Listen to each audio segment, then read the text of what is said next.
Journey with the tiger కథలోకి స్వాగతం. కథలోకి వెళ్ళిద్దాం. దట్టమైన ఛత్తీస్గఢ్ అడవి అది. ఎక్కువగా నక్సల్స్ ప్రాబల్యం ఉన్నటువంటి ఏరియా అది.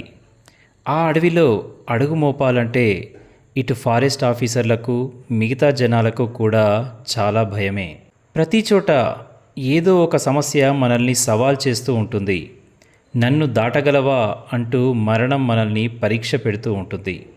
అంతటి చిక్కని దట్టమైన అరణ్యంలోకి ఎక్కడి నుంచో ఒక అందమైన జంతువు వచ్చేసింది. దాన్ని చూడగానే అందరూ దాని ప్రేమలో పడిపోయారు. కానీ అది ఎవరికీ చిక్కకుండా పరిగెడుతూ ఉంది.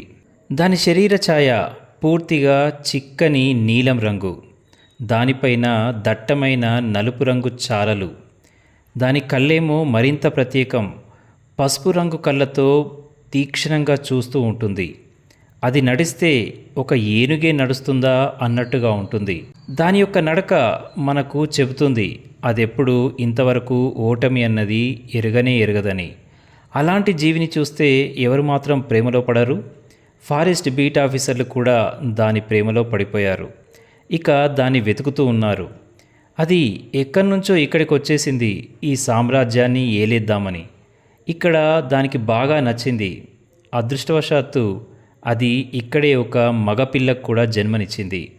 హాయిగా గడుస్తున్న కాలంలో ఒక్కసారిగా దాని ప్రవర్తనలో మార్పు వచ్చేసింది. ఎంతో వేగంగా తీక్షణంగా అన్వేషణ మొదలుపెట్టింది ఆ పులి.